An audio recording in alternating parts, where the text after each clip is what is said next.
بسم اللہ الرحمن الرحیم۔ السلام علیکم دوستو، آپ دیکھ رہے ہیں یوٹیوب چینل اصغر خان عسکری ٹی وی اور میں ہوں اصغر خان عسکری۔ جیسا کہ آپ سب کو معلوم ہے کہ اس وقت ملک کے اندر ایک سیاسی عدم استحکام جو ہے وہ موجود ہے، اور بظاہر یوں لگ رہا ہے کہ شہباز شریف جو ہے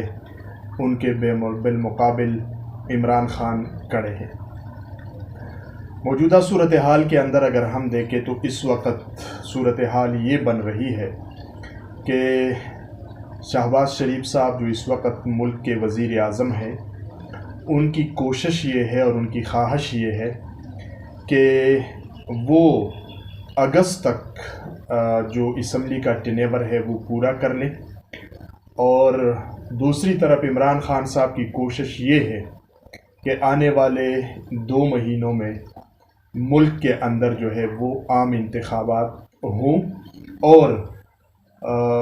اس کے انتخابات میں جس بھی جماعت کو اکثریت مل جائے وہ حکومت بنا لے۔ اب دیکھنا یہ ہے کہ وزیر اعظم شہباز شریف صاحب کامیاب ہو جاتے ہیں یا سابق وزیر اعظم اور تحریک انصاف کے سربراہ عمران خان جو ہے وہ جو منصوبہ بندی کر رہے ہیں وہ اپنی منصوبہ بندی میں کامیاب ہو جاتے ہیں۔ تو اس کا ایک تھوڑا سا تجزیہ کرتے ہیں کہ کامیابی کس کو مل سکتی ہے، وزیر اعظم شہباز شریف کو یا سابق وزیر اعظم عمران خان کو۔ دوستو، جن لوگوں نے ہمارے چینل کو سبسکرائب نہیں کیا ہے وہ چینل کو سبسکرائب کریں۔ ویڈیو پسند آئے تو آپ اس کو شیئر بھی کر سکتے ہیں۔ رائے دینا چاہتے ہیں تو کمنٹس کی صورت میں آپ اپنے رائے سے بھی ہمیں آگاہ کر سکتے ہیں۔ بیل آئیکن کو آن رکھیے گا تاکہ ہمارے جو بھی نئے ویڈیو ہو وہ آپ تک بر وقت پہنچ سکے۔ تو آج اگر ہم اسی کا تجزیہ کریں کہ ممکنہ طور پر کیا ہو سکتا ہے، یعنی اس ملک کی سیاست میں تو بظاہر کچھ کہا نہیں جا سکتا، لیکن جو پولیٹیکل ورکر ہوتے ہیں یا سیاسی تجزیہ نگار ہوتے ہیں تو مختلف سیاسی جو حرکیات ہے اس کو دیکھتا ہے اور اس کا ایک تجزیہ کرتا ہے، اور اسی تجزیے کے نتیجے میں اس کا ایک تجربہ مشاہدہ کر لیتا ہے، اور اس کے تجربے اور مشاہدے کے نتیجے میں وہ اپنا ایک نقطۂ نظر جو ہے وہ بیان کرتا ہے۔ تو میں بھی زمینی کچھ حقائق، کچھ سیاسی جماعتوں کا طرز عمل، کچھ لوگوں کے بیانات، کچھ اس ملک کے جو زمینی حقائق ہے اس کو دیکھ کر تجزیہ کرتے ہیں۔ شہباز شریف صاحب جب وزیر اعظم بنے تو یہ بات بالکل یعنی واضح ہے کہ اس ملک کو معاشی عدم استحکام کا سامنا ہے۔ تو جب شہباز شریف وزیر اعظم بنے تو ان کو بھی اس معلوم تھا ان کو، اور انہوں نے کہہ بھی دیا ہے کہ بالکل ہمیں اس بات کا ادراک تھا کہ ملک جو ہے وہ معاشی مشکلات کا شکار ہے۔ اسی کے لیے شہباز شریف صاحب سب سے پہلے وہ سعودی عرب چلے گئے، سعودی عرب کے بعد جو ہے وہ متحدہ عرب امارات چلے گئے۔ یہاں تو انہوں نے دورے کر لیے دونوں، اور وہاں سے وہ اچھی خاصی یقین دہانیاں کر کے آئے ہیں۔ اس کے بعد انہوں نے قطر سے بھی رابطہ کیا، انہوں نے بحرین سے بھی رابطہ کیا، انہوں نے ترکی سے بھی رابطہ کر لیا۔ تو یوں سمجھ لیجئے گا کہ یہ 5 جو اہم اسلامی ممالک ہے اور جو معاشی طور پر خوشحال بھی ہے اور جو معاشی طور پر پاکستان کی مدد بھی کر سکتے ہیں، تو شہباز شریف نے پوری طور پر 2 کا دورہ کیا، اور 3 کے ساتھ جو ہے وہ ٹیلی فونک رابطے قائم کر کے معاشی عدم استحکام کو ختم کر لینے کے لیے کہ ملک کا جو معیشت کا پہیہ ہے یہ چلتا رہے، سرمایہ دار اور سرمایہ کار کا اعتماد جو ہے وہ بحال ہو، اور لوگ ملک کے اندر جو ہے وہ سرمایہ کاری شروع کر دیں۔ تو یہ اقدامات انہوں نے اٹھا لیے ہیں۔ دوسرا یہ ہے کہ جب شہباز شریف صاحب وزیر اعظم بنے تو کچھ میگا پروجیکٹس، بڑے بڑے پروجیکٹ ایسے تھے کہ جو نواز شریف کے دور میں شروع ہوئے تھے، لیکن عمران خان کے آنے کے بعد وہ تعطل کا شکار رہے۔ خاص کر اگر ہم اسلام آباد کے اندر کچھ جو پروجیکٹس ہے، بڑے بڑے، جو میٹرو کا پروجیکٹ تھا، جو رنگ روڈ والا ہے، پھر کورال چوک کا جو بائی پاس یا جو برج وغیرہ وہ بن رہے ہیں، انڈر پاس وغیرہ جو بھی ہے، تو یہ بڑے بڑے پروجیکٹس تھے جو، یا آئی جے پی روڈ کا جو مسئلہ ہے، تو یہ بڑے بڑے پروجیکٹس تھے کہ جن پروجیکٹس پر کام رکا ہوا تھا. تو شہباز شریف نے آ کر ان پر سائٹس کے دورے کیے اور ان کاموں کو جو ہے وہ سپیڈی کرنے کا انہوں نے وہ کر دیا ہے. اسی طرح وہ بلوچستان بھی چلے گئے، سندھ بھی وہ چلے گئے، اور وہاں دونوں صوبوں کے اندر بھی جو بڑے پروجیکٹس تھے ان پروجیکٹس میں بھی انہوں نے وفاقی حکومت کا جو حصہ ڈالنا تھا اس کی وہاں پر وہ یقین دہانیاں کر کے آئے ہیں. تو وہاں بھی انہوں نے یہ کام شروع کر لیا تاکہ بڑے پروجیکٹس شروع ہو، لوگوں کا اور سرمایہ دار سرمایہ کار کا جو اعتماد ہے وہ بحال ہو. اسی طرح سے انہوں نے معاشی ماہرین کا بھی ایک کونسل انہوں نے بنا لی ہے. ساتھ ہی انہوں نے اسٹیٹ بینک کے گورنر صاحب جو ہے ان کا ٹینیور ختم ہو گیا، اس کو مزید ایکسٹینڈ کرنے سے انہوں نے انکار کر دیا ہے رضا باقر صاحب کی. تو یہ انیشیٹو وہ لے رہے ہیں کہ زیادہ سے زیادہ معیشت کے اوپر توجہ دی جائے، زیادہ سے زیادہ جو بڑے بڑے پروجیکٹس ہیں ان پر توجہ دی جائے، اس پر کام کو جو ہے وہ تیز کر دیا جائے تاکہ مختلف صنعتیں جو ہے وہ ان کا اعتماد بحال ہو، وہ کام کرنا شروع کر دیں. اسی طرح پھر بجلی کا بحران بھی آیا، لیکن ہم دیکھتے ہیں کہ گزشتہ 1-2 دنوں میں اس بحران پر بھی کافی حد تک قابو پا لیا گیا ہے. تو جو کمیاں اور کوتاہیاں تھیں وہ کمیوں اور کوتاہیوں پر شہباز شریف صاحب جو ہے وہ اس وقت اس پہ قابو پانے کی کوشش کر رہے ہیں. اسی طرح سے مہنگائی کا مسئلہ، تو مہنگائی کے اوپر بھی جب ہم بات کرتے ہیں تو عمران خان صاحب کی حکومت میں یہ تھا کہ روزانہ کی بنیاد کے اوپر چیزوں کی قیمتیں جو ہے وہ بڑھتی جا رہی تھی. لیکن شہباز شریف صاحب کے آنے کے بعد چند دکانداروں کے ساتھ، سبزیوں والوں کے ساتھ جب بات چیت ہوئی ہے تو ان کا یہ کہنا ہے کہ کمی تو نہیں آئی ہے مہنگائی میں، لیکن قیمتوں کے اندر استحکام ضرور آیا ہے. تو جب قیمتوں کے اندر استحکام ضرور آیا ہے تو اس کا مطلب یہ ہے کہ وہاں پر بھی تھوڑی بہت بہتری کی صورت جو ہے وہ نظر آ رہی ہے. تو یہ تو شہباز شریف صاحب ہے وہ کوشش کر رہے ہیں. لیکن ایک غلطی اس دوران شہباز شریف صاحب سے ہوئی اور اس کو ماننا چاہیے، اور وہ ان کو نہیں کرنی چاہیے تھی، جس سے ان کے حکومت کا امیج جو ہے وہ خراب ہوا.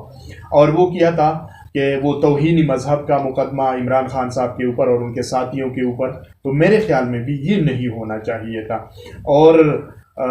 وہ مقدمہ انہوں نے درج کر کے بہت جو ہے وہ اس پہ یعنی بہت ساری لوگوں نے اس کی مخالفت کی تھی. تو اس طرح نہیں ہونا چاہیے تھا، لیکن لگ ایسے رہا ہے کہ شاید اب وہ اس سے بھی پیچھے ہٹ رہے ہیں. یہ تو حکومت کی اسٹریٹجی ہے جو وہ کر رہے ہیں، اور مجھے لگ ایسا رہا ہے کہ شاید پیپلز پارٹی بھی وہ ان کے ساتھ ہے کہ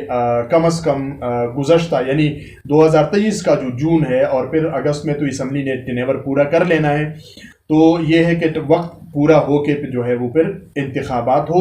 اور اس سے قبل جو ڈیوریشن ہے سال کا تقریباً عرصہ ہے، اس کے اندر انتخابی اصلاحات ہو، اور انتخابی اصلاحات ہونے کے بعد جو ہے پھر انتخاب ہو. اور تو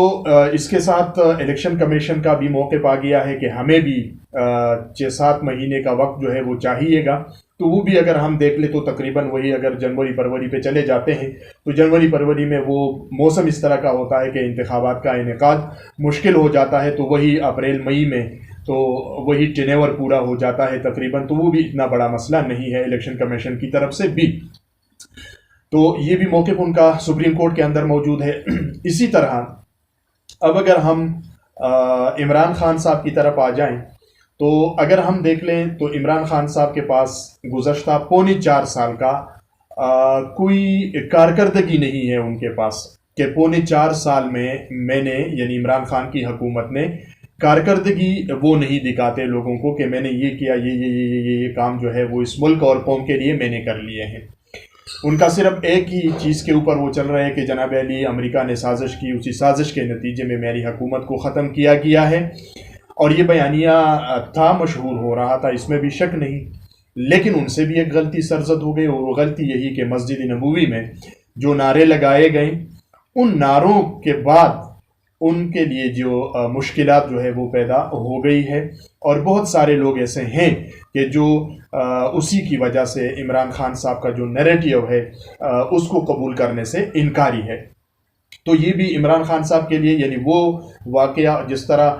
توہین مذہب کا مقدمہ درج کرنا حکومت کے کو مہنگا پڑ گیا تھا، اسی طرح مسجد نبوی والا جو واقعہ ہے صلی اللہ علیہ وسلم، وہ عمران خان کی جو تحریک ہے یا ان کا جو بیانیہ ہے اس کو وہ انہوں نے بہت بڑا ہی نقصان پہنچا دیا ہے۔ اب ایک اور سوال بھی ہے کہ اس ملک کے اندر ظاہر سی بات ہے ایک فریق ہے فوج، اور وہ کسی نہ کسی طرح سے کردار جو ہے وہ ادا کرتے ہیں، وہ بھی موجودہ صورتحال کے اندر ابھی نیوٹرل ہی ہے، نہ اس طرف ہے اور نہ اس طرف ہے۔ لیکن عمران خان صاحب وہ دباؤ ڈال رہے ہیں حکومت کے اوپر بھی، اور کہ دھرنے شروع کر دے، جلسے شروع کر دے۔ تو لگ ایسے رہا ہے کہ عمران خان صاحب، یہ ایک الگ موضوع ہے کہ وہ اسلام آباد آئیں گے، ان کے دھرنے وغیرہ کتنے کامیاب اور وہ ہو سکتے ہیں، اس پر ہم ایک الگ سی ڈیبیٹ کریں گے۔ لیکن یہ ہے کہ دھرنوں سے اور جلسوں سے حکومت کے اوپر جو ہے وہ پریشر ہرگز نہیں آئے گا، اور حکومت اپنا کام جو ہے وہ اسی طرح جاری رکھے گی۔ دوسری بات ہے کہ فوج کے ساتھ ان کو کس طرح سے پریشرائز کیا جائے، ان کو کس طریقے سے دباؤ میں لایا جائے کہ وہ حکومت یعنی تحریک انصاف کے ساتھ مل کر حکومت کو اس بات پر مجبور کر لیں کہ آپ ان 2 مہینوں کے اندر جو ہے وہ انتخابات کر لیں۔ موجودہ جو صورتحال ہے اس میں لگ ایسے رہا ہے کہ بیک ڈور عمران خان صاحب اور حکومتی یعنی فوج کے ساتھ جو ہے وہ رابطے موجود ہے، لیکن وہ نچلی سطح پر بھی ہے۔ اور دوسری بات یہ ہے کہ اس وقت عمران خان کے درمیان اور فوج کے درمیان جو فاصلے ہیں وہ اتنے بڑھ گئے ہیں کہ فوج جو ہے میرے خیال میں وہ موجودہ صورتحال میں نہیں چاہے گی کہ وہ عمران خان صاحب کے نیریٹیو کو سپورٹ کر لے، یعنی جو کچھ بھی وہ چاہتے ہیں ان تمام کے اوپر جو ہے وہ ہاں یا یس جو ہے وہ کہتے جائیں، اور وہ حکومت کو جو ہے مجبور کر دیں کہ جناب آپ ایک مہینے میں 2 مہینے میں انتخابات کروا کے اقتدار جو ہے وہ اگلے منتخب لوگوں کے حوالے کر دیں۔ تو ایسا صورتحال ممکن دکھائی نہیں دے رہا ہے۔ تیسرا، اگر ہم اس اسپیکٹ کا دیکھیں تو وفاق میں تحریک انصاف نے قومی اسمبلی سے استعفے تو دے دیے ہیں، لیکن پنجاب کے اندر وہ موجود ہے، خیبر پختونخوا کے اندر بھی وہ موجود ہے۔ تو اب دیکھنا یہ ہے کہ وفاق کے اندر ان کے جو استعفا ہے قومی اسمبلی کے ارکان کے، اس پر الیکشن کمیشن کیا جو ہے ان کا فیصلہ آ جاتا ہے، اور اس کے بعد حکومت اس کو کس طرح سے ڈیل کرتی ہے۔ اور اگر یہ حربہ ان کا ناکام ہو جاتا ہے، مثال کے طور پر حکومت جو ہے وہ ضمنی انتخاب کی طرف چلی جاتی ہے، اور اس کے بعد پھر عمران خان صاحب خیبر پختونخوا حکومت سے وہ مستعفی ہو جاتے ہیں یا پنجاب سے مستعفی ہو جاتے ہیں، تو ایک اور مسئلہ پیدا ہوگا۔ تو یہ چیزیں اگر ہوگی بھی تو اس میں بھی 2-3 مہینے مزید پھر لگیں گے، تو حکومت کو پھر ٹائم جو ہے وہ مل جائے گا، تو اس کو پھر مینیج کرنا سرکار کا کام جو ہے وہ کس طریقے سے کہ اس کو وہ کس طریقے سے مینیج کر لیتی ہے۔ تو اگر یہ والا راستہ اپنا لیا جائے تو پھر بھی معاملات جو ہے وہ اگلے سال مارچ تک چلے جائیں گے۔ تو اگر اگلے سال فروری مارچ تک معاملات چلے جاتے ہیں تو پھر غالب امکان یہی ہے کہ ادارے بھی پھر عمران خان سے کہیں گے کہ اب 2 مہینے مزید انتظار کرنا ہے، اگست میں اسمبلی نے وقت پوری کرنی ہے، تو اب انتخابات کو وقت پر کرنے دیا جائے۔ تو پھر امکانات جو ہے وہ یہ موجود ہے کہ انتخابات وقت پر ہی ہو۔ لیکن اگر ہم سردست ان تمام چیزوں کا جائزہ لیں تو جہاں تک میرا تجزیہ ہے، ممکن ہے کیونکہ میں کہا کہ پاکستان کی سیاست میں کچھ کہنا وہ ممکن نہیں ہے، لیکن عمران خان صاحب کے ساتھ اس وقت ایک ہی ہتھیار ہے، اور وہ ہے جلسے جلوس کرنا اور یا دھرنا دینا۔ تو یہ بات بالکل واضح ہے کہ جلسے اور جلوسوں سے اور دھرنوں سے وہ حکومت کو ختم نہیں کر سکتے ہیں، اور حکومت کام جاری رکھے گی۔ تو اگر کوئی ان کے ساتھ ایسا شامل نہیں ہوا کہ جو حکومت کو مجبور کریں، یا حکومت کے اندر اس وقت پی ڈی ایم میں جو لوگ موجود ہیں یا پیپلز پارٹی ہے، خاص کر پیپلز پارٹی اور نون لیگ یا جے یو آئی، لیکن جے یو آئی بھی اتنا مسئلہ نہیں کرے گا، زیادہ مسئلہ پیپلز پارٹی کا ہے کہ اگر پیپلز پارٹی راضی ہو جاتی ہے قبل از وقت انتخابات کے اوپر تو پھر حکومت انکار نہیں کر سکے گی۔ لیکن اس وقت دکھائی یہ دے رہا ہے کہ نون لیگ اور پیپلز پارٹی انتخابات کے حوالے سے وہ ایک پیج پر موجود ہے، دونوں کی کوشش ہے کہ انتخابات جو ہے وہ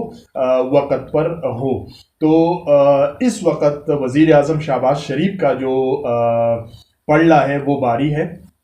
اور ممکن یہی دکھائی دے رہا ہے، بظاہر جو نظر آ رہا ہے وہ یہی ہے کہ شہباز شریف صاحب کامیاب ہوں گے، اور وزیر اعظم عمران خان صاحب، سابق وزیر اعظم عمران خان صاحب جو ہے وہ ان کو یہ سال انتظار کرنا پڑے گا، اور انتخابات جو ہے وہ